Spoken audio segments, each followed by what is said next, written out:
memang bukan sesuatu yang mudah untuk kami boleh bisa mengerti akan jalan-jalan-Mu dalam hidup kami.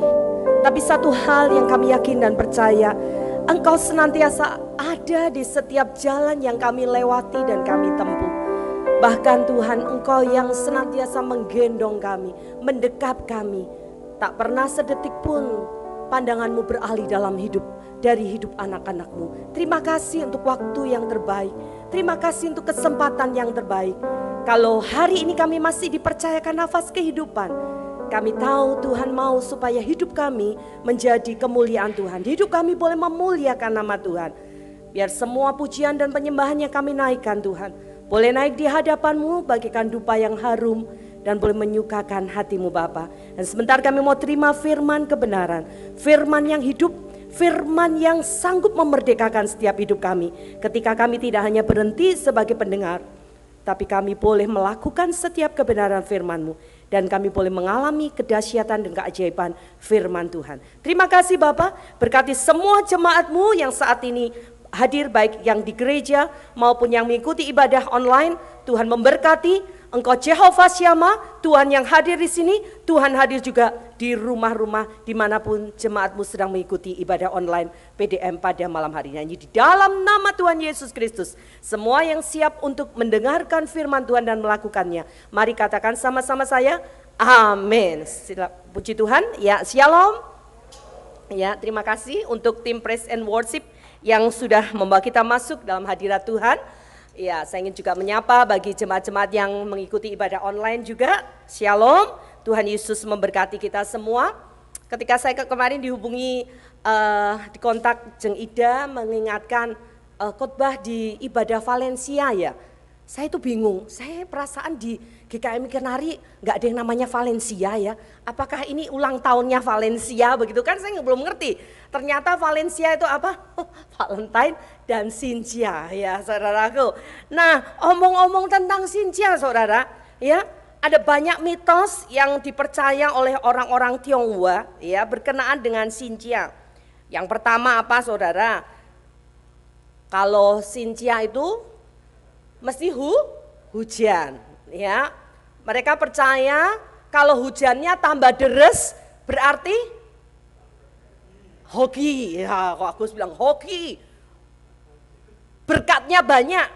Tapi kalau kita yang di Semarang kalau hujan deres itu tandanya siap-siap ngungsi saudara. Ya. Kemarin hari Sabtu Minggu saya benar-benar stay at home, gak bisa kemana-mana. Karena di depan rumah saya itu banjirnya sudah hampir sepinggang, udah sepinggang saudara. Sabtu malam itu. Jadi kita sebentar-bentar ngecek karena kan naik-naik terus saudaraku ya. Sudah gitu mati lampu juga saudara. Malam itu waduh luar biasa. Bagaikan ini loh di dalam kapal Titanic kan, yang pernah lihat film Titanic kan, yang mau tenggelam itu saudara. Ya, banyak suike berkeliaran saudaraku. Pingin tak tangkap ya saudaraku ya, tapi apa daya tak punya kemampuan. Jadi benar-benar saudara kita nggak bisa keluar, kita terkepung 2 hari nggak bisa keluar rumah ya. Tetangga-tetangga sudah pada mengungsi, sudah dievakuasi. Kalau daerah Puri, Semarang Indah pakai Basarnas, daerah saya pakai ban karet saudaraku ya. Rumah saya itu cukup tinggi saudara, hampir 1 meter dari jalan. Itu hanya tinggal segini saudara. Di garasi kita, di carport kita sudah kena ban mobil, sudah terendam oleh air. Jadi begitu luar biasa. Orang Tionghoa bilang hujan deras berkat, kalau Semarang hujan deras siap-siap ngungsi hari-hari ini. Apalagi saudara, kalau lagi Imlek, lagi Cynthia, gak boleh potong rambut, gak boleh potong kuku, katanya begitu. Itu tanda-tanda kurang baik, gak boleh marah-marah, gak boleh ngomong kotor, gak boleh sedih, ya bagus sih itu ya saudaraku. Apalagi saudaraku, kalau pas Cynthia apa? Gak boleh bersih-bersih rumah, gak boleh cuci-cuci piring. Karena apa? Nanti menyinggung perasaan dewa air, katanya seperti itu saudara. Dan ada lagi mitos yang pasti gengnya Daniel suka itu. Apa ya? Apa tahu? Lajang dilarang memberi angpau ya saudaraku. Aduh, tapi berat di saya saudara, ya toh, yang saya 5 bersaudara, suami saya 5 bersaudara, ya tiap pasangan anaknya 3-3, kalikan aja. Tadi dalam perjalanan menuju ke Kudus kita sempat kontak-kontak dengan Itio kita. Gimana nih Cynthia? Kita kumpul-kumpul enggak gitu kan? Ya, dia ngomongnya begini. Enggak ada kumpul-kumpul, dilarang sama Pak Ganjar katanya begitu. Karena tadi pagi di grup keluarga kami ada di-share aturan yang baru, pembatasan kegiatan masyarakat mikro. Dalam satu poin itu ada dilarang kumpul melebihi 3 orang. Nah, saya bilang sama kakak saya, adik saya di grup, ini saya pasti akan melanggar poin nomor 4 ini. Karena apa? Saya satu keluarga udah 5 saudaraku ya. Berarti kan saya melanggar ya saudaraku. Oh saudaraku, ada banyak mitos-mitos yang dipercaya ya saudaraku. Tapi bagaimana dengan kita anak-anak Tuhan? Di tahun ini, di tahun 2021. Saudaraku, orang yang bilang ini tahun yang sulit, tahun yang mencekam, tahun yang berat, tahun yang wah macam-macam prediksi untuk tahun ini. Bagaimana dengan saudara dan saya? Apa janji firman Tuhan bagi saudara dan saya? Mari kita buka bersama-sama. Kita akan baca dalam Mazmur pasal 65 ayat yang ke-12. Mazmur pasal 65 ayat yang ke-12. Mari yang di rumah buka Alkitab saudara, kita baca ayat ini dengan suara yang keras sampai telinga kita sendiri mendengar suara kita. Dan biarkan bagian firman ini menjadi bagian hidup saudara dan saya. Mazmur pasal 65 ayat yang ke-12. 3, 2, 1. Engkau memahkotai tahun dengan kebaikanmu, jejakmu mengeluarkan lemak. Saudaraku, firman Tuhan katakan janji Tuhan bagi saudara dan saya, Dia Tuhan akan memahkotai tahun-tahun kita dengan kebaikannya. Yang setuju katakan amin. Mahkota berbicara soal raja-raja, ratu, ya saudara, kemuliaan. Mahkota berbicara soal melingkupi, meliputi, saudaraku. Hidup saudara dan saya akan dilingkupi, diliputi dengan kemuliaan Tuhan. Kata lemak, saudaraku, lemak itu artinya berbicara soal kelimpahan. Hidup yang berkelimpahan. Bukan hanya sekedar berbicara tentang saudaraku materi, tidak. Tapi limpah dalam sukacita, limpah dalam kasih, limpah dalam damai sejahtera. Amin saudaraku. Itu bagian saudara dan saya di tengah-tengah keadaan yang sulit di sini. Firman Tuhan berjanji bagi setiap kita, saudaraku, bahwa hidup saudara dan saya, tahun-tahun yang akan kita lewati akan dimahkotai dengan kebaikan Tuhan. Tahun berbicara soal perputaran waktu, tahun berbicara soal perubahan. Dikatakan kebaikan Tuhan, apa itu? Kesejahteraan, keselamatan, kejayaan dalam jumlah yang besar, saudaraku. Itu bagian saudara dan saya. Dan saya mau bacakan dalam terjemahan Alkitab yang lain, dikatakan begini. Mazmur 65 ayat 12. Engkau memulai tahun yang baru dengan tuaian yang baik. Katakan tuaian yang baik sama-sama. Engkau mengakhiri tahun dengan hasil panen yang banyak. Saya percaya setiap kita ingin mengawali tahun ini dengan tuaian yang baik. Dan saya percaya setiap kita akan mengakhiri tahun ini dengan panen yang sangat banyak, saudara. Berbicara soal tuaian, berbicara soal panen, berarti berbicara soal apa saudara? Hukum tabur tuai. Bagaimana saudara bisa menuai sesuatu yang baik kalau kita nggak pernah menabur? Bagaimana kita bisa memperoleh panen yang sangat banyak kalau kita nggak pernah menabur, saudara? Nonsense, saudara.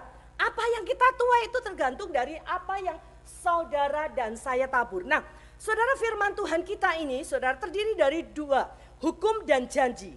Janjinya berhak kita nikmati kalau hukumnya kita lakukan, saudaraku. Bagaimana saudara dan saya bisa menikmati Mazmur 65 ayat 12 di tengah-tengah keadaan yang orang bilang prediksi siapapun saudaraku, para tidak normal katakan akan terjadi begini begitu. Kita melihat ada banyak bencana, tapi saya percaya setiap kita dengar apa kata firman Tuhan bagi saudara dan saya. Tahun ini adalah tahun yang akan kita mulai dengan tuaian yang baik dan kita akhiri dengan panen yang sangat banyak. Setuju katakan yes. Tapi ada syaratnya, saudara. Ada syaratnya. Bagaimana saudara syaratnya? Yang pertama saudara, kita baca dalam Mazmur pasal 65 ayat yang kedua. Mazmur pasal 65 ayat kedua katakan begini. Bagimulah puji-pujian di Sion ya Allah. Yang pertama saudara, kata puji-pujian di sini saudara dipakai kata tehillah. Ya saudara, tehillah. Yang artinya apa saudara?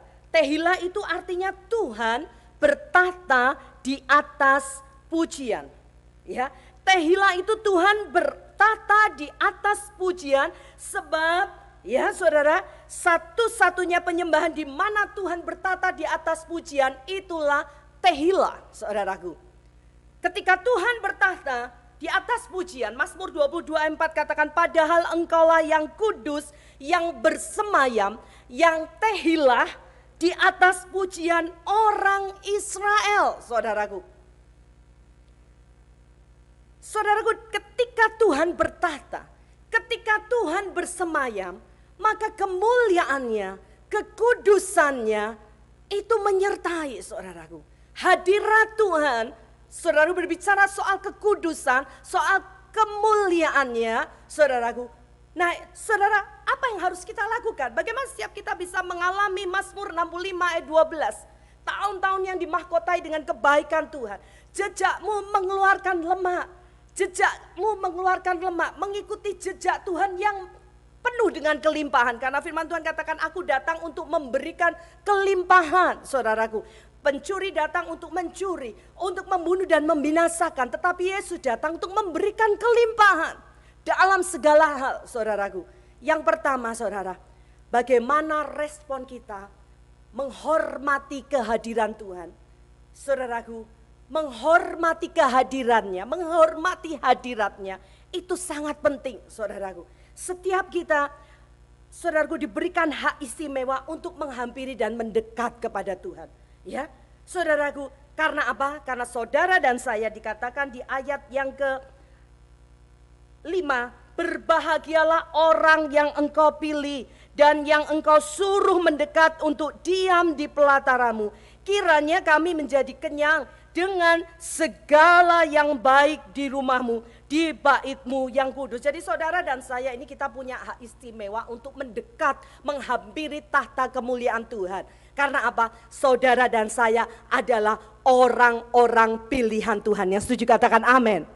Jadi saudara dan saya ini orang-orang yang istimewa. Kita ini adalah orang-orang yang terpilih, saudaraku. Oleh sebab itu jangan remehkan. Karena hari-hari ini banyak orang meremehkan, banyak orang menganggap tidak penting ibadah. Ya, saudaraku, tidak penting untuk ibadah. Ya, udah sekarang kan online bisa, makanya sekarang bukan lagi namanya GKMI mungkin ya, Ko Agus ya. GKMO gitu ya, Gereja Kristen Muria Online gitu ya saudara. Ya, saudaraku, dengan pembatasan-pembatasan yang ada, memang ada beberapa orang yang tidak bisa hadir onsite. Tetapi saudara-saudara yang sehat, saudara-saudara yang mendapat kesempatan, saudara-saudara yang mendapat, saudaraku, diprioritaskan untuk bisa hadir di rumah Tuhan, jangan pernah lewatkan kesempatan itu. Yang setuju katakan amin. Karena nanti pada waktunya semakin sulit kita bisa ibadah onsite seperti ini. Kecuali saudara dalam keadaan tidak sehat. Juga di beberapa gereja juga di tempat ini ada pembatasan usia. Tapi saya selalu katakan kepada jemaat kami, kalau Anda ya dapat kesempatan, kamu sehat, bisa ibadah onsite ya, datanglah ke rumah Tuhan. Karena ada berkat yang luar biasa, berkat yang istimewa dari kita beribadah. Amin saudara. Hargai hadirat Tuhan, hargai kehadiran Tuhan saudaraku. Ibrani pasal 10 ayat yang ke-25 katakan, banyak orang hari-hari ini saudaraku meninggalkan pertemuan-pertemuan ibadah. Ya, jangan kita seperti banyak orang meninggalkan pertemuan-pertemuan ibadah menjelang kedatangan Tuhan yang mendekat saudaraku. Kata pertemuan-pertemuan ibadah itu dipakai kata episugeno ya. Artinya apa? Gathering in one place saudara. Berkumpul di satu tempat. Untuk apa? Untuk di assembling. Untuk kita ini dirakit seperti mobil itu dirakit menjadi dari berbagai macam onderdil saudaraku untuk menjadi sebuah mobil yang bisa dipakai. Demikian juga kita ini sedang dirakit menjadi satu tubuh Kristus saudaraku. Kecuali saudara dalam keadaan tidak sehat atau ada hal-hal lain yang membatasi saudara untuk bisa datang ibadah onsite saudara. Karena ini benar-benar hari-hari ini orang lebih berani untuk saudaraku mungkin olahraga dengan teman-teman daripada ke gereja. Banyak orang berpikir berpendapat gereja itu nanti bisa menularkan virus dan segala macam. Tapi saya tetap percaya firman Tuhan Keluaran 23 ayat 25. Dikatakan tetapi kamu harus beribadah kepada Tuhan. Maka Tuhan akan memberkati makananmu dan memberkati air minumanmu. Dan menjauhkan kita dari segala sakit penyakit. Yang setuju katakan amin. Karena ibadah itu apa saudara? Olahraga rohani kita. Katakan olahraga rohani. Kita kalau enggak olahraga, maka kita akan mudah sakit. Ya, tubuh kita akan lemah. Oleh sebab itu rohani kita juga perlu saudara perhatikan. Ibadah itu olahraga rohani kita. Yang online juga, mari kita serius dalam ibadah saudaraku. Dimanapun Anda berada, itu olahraga rohani kita. Sehingga ketika kita ibadah, iman kita kuat, imun kita meningkat, COVID-nya minggat. Amin saudara. COVID-nya minggat saudaraku. Saya bacakan Ibrani pasal 10 ayat yang ke-25 dalam terjemahan Alkitab Firman Allah yang hidup. Janganlah kita lalai. Lalai itu bukan lupa ya. Lalai itu meremehkan, mengabaikan. Janganlah kita lalai menghadiri kebaktian di gereja seperti yang dilakukan beberapa orang. Tapi marilah kita saling memberi dorongan dan saling mengingatkan, teristimewa sekarang ini sebab hari kedatangannya yang kedua kali sudah dekat. Hari-hari ini sedang digenapi, banyak orang meninggalkan ibadah. Alasannya online. Oke, saudara, kalau saudara bisa konsisten. Tapi ketika saudara mendapat kesempatan, undangan untuk hadir dalam ibadah onsite, jangan pernah lewatkan, saudara.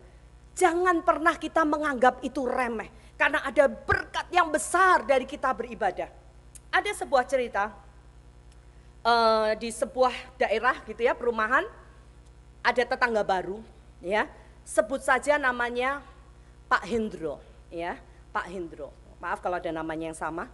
Pak Hendro. Pak Hendro itu tinggal, dia bertetangga sebelahnya namanya Pak Yohanes. Ya saudara ya, kalau namanya Pak Yohanes berarti orang Kristen. Nah, Pak Hendro ini bukan orang Kristen. Dan dia tuh punya hobi olahraga saudara. Olahraganya apa? Golf. Nah, setiap pagi mereka itu karena carportnya itu tidak ada pagernya, mereka sama-sama mencuci mobil, kenalan dan ngobrol. Nah, setiap hari Minggu pagi, Pak Hendro ini selalu ngajak Pak Yohanes untuk apa? Yuk ikut aku yuk olahraga golf ya, asik loh begitu. Pak Yohanes bilang, oh enggak bisa, aku harus ke gereja. Ya, besok minggu depannya lagi saudara, Pak Hendro hari Sabtunya sudah ngomong, besok kan hari Minggu ya, ayo ikut aku yuk olahraga golf. Pak Yohanes bilang lagi, oh enggak bisa, aku harus ke gereja. Demikian terus setiap minggu, lama-lama Pak Yohanes jadi jengkel saudara. Pak Yohanes jadi jengkel ketika Pak Hendro ngajak lagi. Pak Yohanes bilang, kamu kan tahu aku orang Kristen, kenapa kok kamu ngajak aku terus ikut golf, kan aku harus ke gereja. Apa jawaban Pak Hendro? Mana yang baik? Aku ngajak kamu golf atau kamu yang orang Kristen tapi gak pernah ngajak aku ke gereja? Tahu maksud dari ilustrasi cerita ini saudara? Ya, kadang kita malu untuk atau segan atau apalah pekewo untuk ngajak orang ke gereja. Tapi saya sejak dari sebelum jadi bugem pun, saya kalau ketemu teman-teman saya, teman lama, selalu saya ajak untuk ke gereja. Mau ke gereja saya oke, mau ke tempat lain enggak masalah. Karena kita tidak pakai tidak terlalu memusingkan dengan bendera gereja.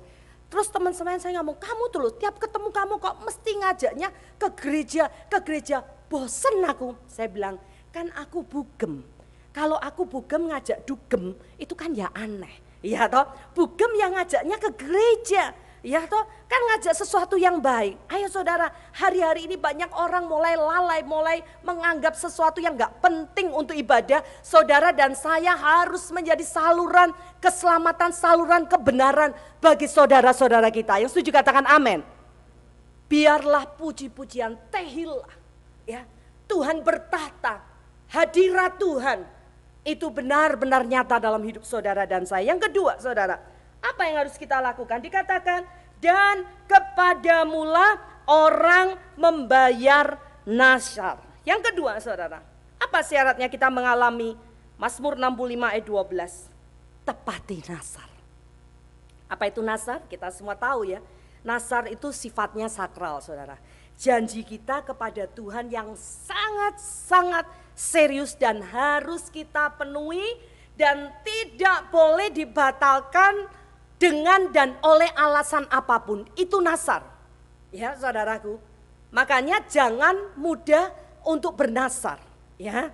Pengkhotbah 5 ayat 4 katakan, kalau engkau bernasar kepada Allah janganlah menunda-nunda menepatinya. Karena ia tidak senang kepada orang-orang bodoh. Tepatilah nasarmu. Saudara, oleh sebab itu jangan mudah bernasar. Kalau saudara sudah bernasar, saya bernasar, kita harus tepati. Kita harus penuhi karena itu janji kita sama Tuhan.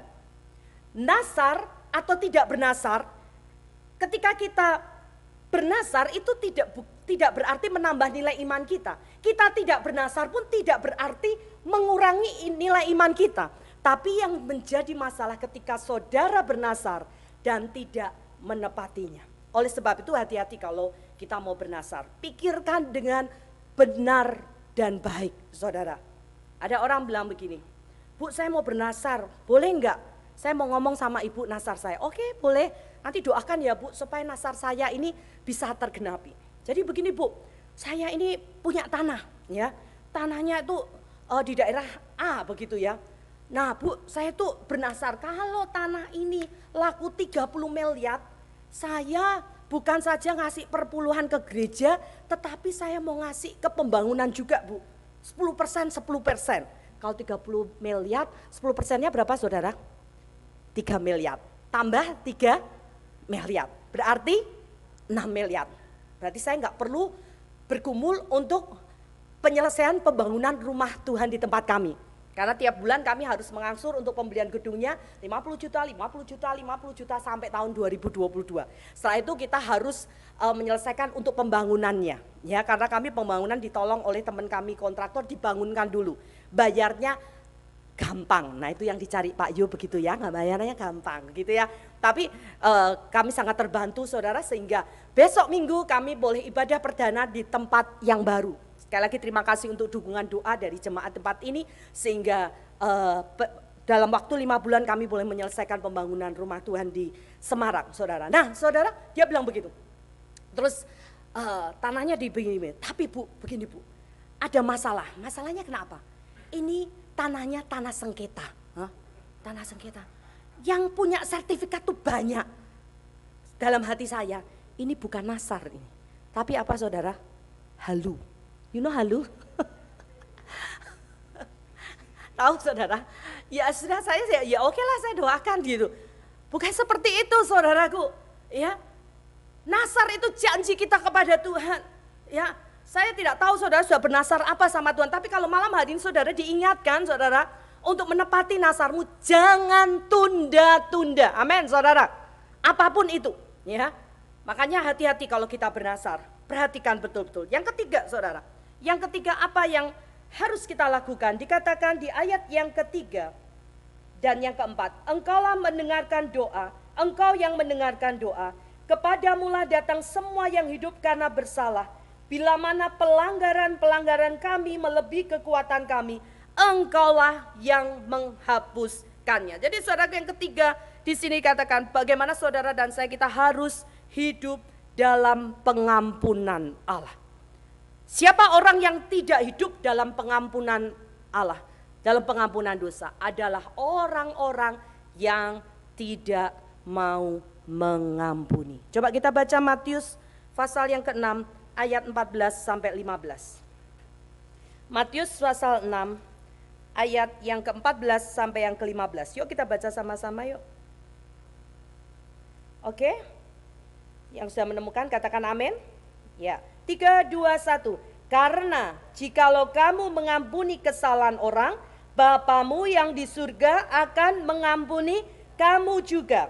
Tetapi jikalau kamu tidak mengampuni orang, Bapamu juga tidak akan mengampuni kesalahanmu. Jadi saudaraku, siapa orang yang tidak hidup dalam pengampunan dosa adalah orang-orang yang tidak mau mengampuni. Karena firman Tuhan katakan ketika kamu tidak mau mengampuni, maka Bapamu di surga juga tidak akan mengampunimu. Jadi saudara dan saya, kita wajib kudu harus mengampuni, itu bukan karena supaya kita diampuni oleh Bapa.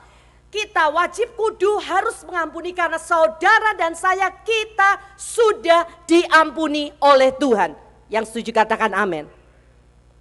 Saudaraku, pengampunan yang bukan sekedar hanya di mulut. Kenapa kok aku dengar pengampunan lagi? Aku dengar pengampunan lagi. Firmannya kok tentang pengampunan? Berarti ada sesuatu yang belum saudara bereskan dalam hidup saudara dan saya. Mari saudaraku terima kebenaran firman Tuhan malam hari ini dengan hati yang lemah lembut. Ketika saudara terima dengan hati yang lemah lembut, maka firman itu sanggup menyelamatkan setiap jiwa kita. Dan saudara akan mengalami apa yang Tuhan janjikan dalam Mazmur, bukan hanya ayat 12. Tapi mari kita baca bersama-sama mulai ayat yang ke-10. Mazmur pasal 65 ayat yang ke-10 sampai ayat yang ke-14. Mari kita baca bersama-sama. Mazmur 65 ayat 10 sampai 14. 3, 2, 1. Engkau mengindahkan tanah itu, mengaruniainya kelimpahan dan membuatnya sangat kaya. Batang air Allah penuh air. Engkau menyediakan gandum bagi mereka. Ya, demikianlah engkau menyediakannya. Engkau mengairi alur bajaknya. Engkau membasahi gumpalan-gumpalan tanahnya dengan dirus hujan. Engkau menggemburkannya, engkau memberkati tumbuh-tumbuhannya, engkau memahkotai tahun dengan kebaikanmu, jejakmu mengeluarkan lemak, tanah-tanah padang gurun menitik, bukit-bukit berikat pinggangkan sorak-sorai, padang-padang rumput berpakaiankan kawanan kambing domba, lembah-lembah berselimutkan gandum, semuanya bersorak-sorai dan bernyanyi-nyanyi. Yang setuju katakan yes. Katakan lembah-lembah penuh dengan gandum. Artinya ada penyertaan pemeliharaan Tuhan yang sempurna dalam hidup saudara dan saya. Yang merespon firman Tuhan ini katakan amin dengan suara keras. Haleluya. Saudaraku, ketika kami awal-awal memulai pembangunan gereja, ada sebagian orang nyinyir. Hari gini di masa pandemi bangun gereja. Emang kenapa gitu ya saudaraku ya. Tapi biasanya ngomong gitu biasanya ya orang-orang yang tidak incas langsung ya saudaraku. Biarin aja itu untuk apa namanya intermezzo kita ya saudaraku. Tapi memang bukan perkara yang mudah saudara. Dengan dana yang kami punya di kas pembangunan tidak lebih dari 100 juta. Kita harus selesaikan banyak kewajiban. Ya saudara, saya sama Pak Yo tuh kadang delek-delek, delek-delek ya. Sempat punya pikiran-pikiran manusia, ini nanti kalau jatuh temponya kita tiap bulan harus nyediakan 50 juta saudara. Gimana?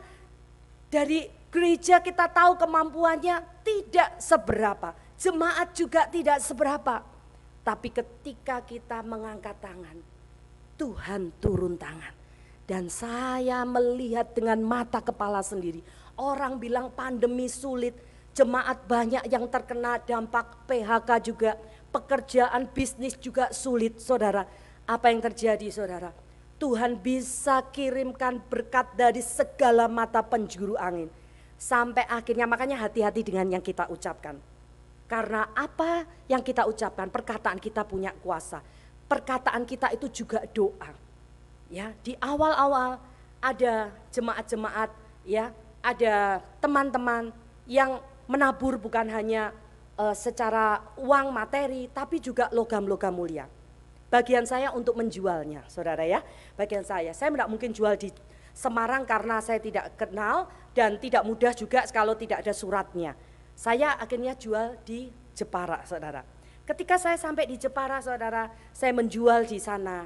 Saya karena saya ini orangnya sungkanan ya, saya ngomong sama yang punya toko emas, tante saya minta izin ya, mungkin bisa jadi nanti tiap bulan saya kesini jual emas. Loh padahal belum ada emasnya loh saudara, saya ngomongnya begitu, saya loh aku ngomong apa yo, ya gitu ya, tapi sudah keperucut metu saudaraku ya. Dan apa yang terjadi saudara, sampai hari ini terjadi seperti apa yang saya katakan, tiap bulan saya itu mesti jual emas. Masnya sopo? Bukan Mas Yo ya saudaraku ya. Emas, betul-betul emas saudara. Dari mana? Saya jadi tidak tahu. Ada orang yang baru satu kali kami kenal di luar kota, dia dengar, dia punya hati, dia bilang, saya nggak bisa punya apa-apa, aku hanya punya ini. Tiap bulan saudara, tiap bulan. Ada seorang ibu tiba-tiba calling saya, Bugem, ini aku barusan bersih-bersih rumah, karena rumahku lagi direnovasi, aku buka laciku, ya, aku baru ngerti ternyata aku punya perhiasan. Ini tak kerawok kabeh, you know the kerawok? Tak kerawok kabeh, yo, tak kirim rumahmu, nanti pilihan sendiri, aku nggak tahu mana yang emas mana yang imitasi, cekan sendiri, pokoknya kalau itu emas tak serahkan untuk pembangunan. Wah senengan saya saudaraku ya, ketika dikirim rumah saya, wah kayak saudara, wah buat saudara. Tapi yo saya ngerti, iki akeh imitasi nih saudaraku ya. Kan ya saya bukan jual emas, pedagang emas, tapi kan ya ngerti lah imitasi apa enggak ya. Tapi sudah enggak apa-apa lah, saya mau cekkan lah ya. Dalam perjalanan ke Jepara, waktu itu saya mau berangkat, ada jemaat bilang begini, Bugem hari ini mau kemana? Oh aku mau ke Jepara jual emas untuk ini taburan. Loh lihat loh, hari ini harga emas berapa? Aduh aku enggak ada waktu ngikuti harga emas, wah aku bukan pedagang emas. Saya dicek saya harga emas saya. Turun apa naik? Dicek ternyata harga emas turun. Gimana kok Agus? Naik jual apa enggak? Saya tetap berangkat, wis kadung berangkat. Saya bilang, kok piye ini? Harga emas turun. Udah enggak apa-apa, tetap berangkat. Ya, dalam perjalanan pikiran saya apa saudara? Pikiran saya imitasi dari emas, imitasi dari emas, imitasi dari emas. Saya bawa banyak saudara ya, bawa banyak saudara, berat ya. Imitasi dari emas dalam nama Tuhan Yesus. Imitasi dari emas, imitasi dari emas. Pikiran manusia saya. Ya, imitasi dari emas untuk duit akeh, bisa untuk pembangunan. Ketika sampai di sana dicek, gimana hasilnya saudara?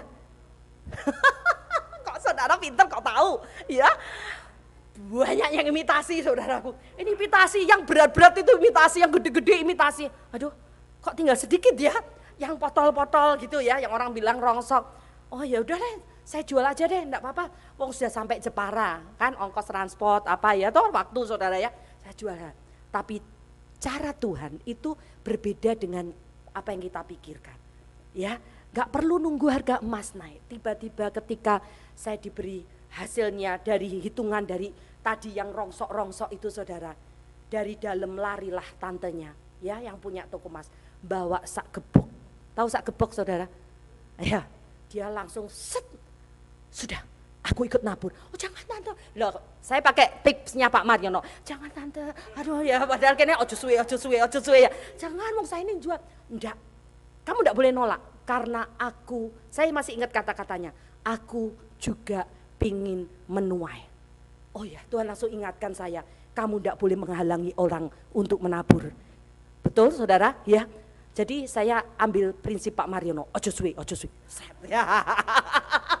Jadi saudara, saya jual emas, narik orang untuk menabur. Dan terjadi seperti apa yang saya katakan. Sekarang tiap bulan saya ke Jepara sampai yang terakhir kemarin minggu lalu. Yang toko emas langsung bilang gini, wah Bu Vera sekarang sudah dapat profesi baru ya. Apa Ci? Kamu adalah pedagang emas. Hah? Ya enggak lah, ini apa ini? Wah ini luar biasa ini. Kalau bukan Tuhan tidak mungkin. Amin saudaraku. Saya tahu Tuhan yang memberi hati penuh kemurahan kepada orang-orang yang mengerti prinsip tabur dan tuai. Kalau saudara pingin tahun-tahunmu awali tahun ini dengan tuaian yang baik dan mengakhiri dengan panen yang banyak. Perhatikan apa yang kita tabur. Ketika kita menabur sesuatu yang baik, saya percaya pasti yang kita tuai dan tuaian itu selalu pasti lebih besar daripada taburan. Yang setuju katakan amin. Amin saudara, yang penting kita motivasinya, aku nabur semene, engkau nuain, enggak. Bagian kita lakukan apa yang harus kita lakukan. Tuhan nanti lakukan apa yang menjadi bagiannya. Pemain musik bisa maju ke depan. Saya rindu kita naikkan sebuah pujian. Ini lagu, ini hari-hari ini bergema di hati saya dan suami saya. Musim akan selalu berganti musim. Tapi satu hal, Tuhan kita tetap sama dulu, sekarang, sampai selama-lamanya. Bahkan rambut di kepala kita terhitung semuanya. Sehingga tidak ada satupun terbiarkan jatuh tanpa seizin Tuhan. Haleluya. C. Musim akan selalu berganti, kasih Tuhan tetap abadi. Katakan tak akan berubah, tak akan berubah sampai selamanya. Tetap percaya.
bagian kami.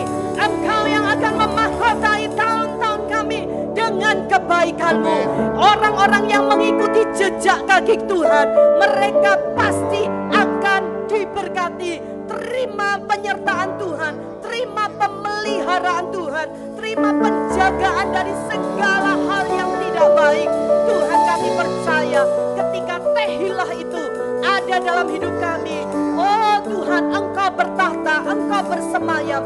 Kemuliaan-Mu, hadirat-Mu, kekuasaan-Mu, keagungan-Mu, kekudusan-Mu boleh nyata dalam hidup setiap anak-anak-Mu. Terima kasih untuk firman Tuhan yang boleh mengingatkan kami, terus menegur kami, supaya kami boleh semakin hari boleh semakin menjadi seperti apa yang Tuhan mau. Saat ini hamba-Mu berdoa kepada seluruh jemaat GKMI Kenari, baik yang mengikuti ibadah PDM secara onsite maupun online. Tuhan, di dalam nama Tuhan Yesus, pagar perlindungan Tuhan sempurna atas hidup anak-anak-Mu, dijauhkan dari segala sakit penyakit, roh maut dipatahkan di dalam nama Tuhan Yesus. Pemulihan terjadi, kesembuhan terjadi Tuhan. Ada gosyan dalam rumah tangga kami, ada gosyan dalam gereja kami, karena kami menerima kerajaan yang tidak tergoncangkan. Ketika segala sesuatu sedang digoncang hari-hari ini, kami boleh mengalami menerima hidup dalam kerajaan yang tidak tergoncangkan. Terima kasih Tuhan, terima kasih. Berkati setiap anak-anak-Mu yang setia, anak-anak-Mu yang sungguh-sungguh mencari hadirat Tuhan, mencari wajah-Mu. Kami dipuaskan, kami boleh terima segala yang baik dan tidak pernah kekurangan sesuatu pun yang baik. Hanya di dalam nama Tuhan Yesus yang mau lebih lagi melakukan kebenaran firman Tuhan. Mari katakan sama-sama saya, amin. Tuhan Yesus